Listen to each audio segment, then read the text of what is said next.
భయపడ్డ కన్న తల్లి కళ్ళ ముందు చనిపోతుంటే కాలధర్మం తెలిసి ఏమీ చేయలేక కన్నీళ్లు పెట్టుకుంటారు.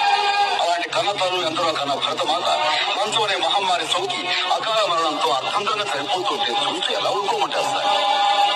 India is the greatest country. ఒక ఇండియా 250 సింగపూర్తో సమానం. ఒక ఇండియా 8 జపాన్తో సమానం. ఇండియా జనాభా 102 కోట్లు. అమెరికా జనాభా 28 కోట్లు. 28 కోట్లలో ఒక బిల్ గేట్స్ పుడితే 102 కోట్లు ఎంతమంది పుట్టాలి? కానీ ఒక్కడు కూడా పుట్టలేదు. కారణం, మన దేశంలో సైంటిస్టులు చేసే ప్రయోగాలు వెలుగు చూడాలంటే లంచం. మేధస్సు మన దేశానికి ఉపయోగపడాలంటే లంచం.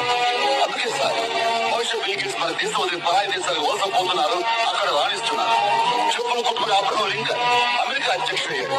మన దేశంలో అలాంటి అబ్రహం లింకన్ ఇంకా చెప్పులు కుట్టుకుంటూనే బతుకుతున్నారు. కారణం లంచం.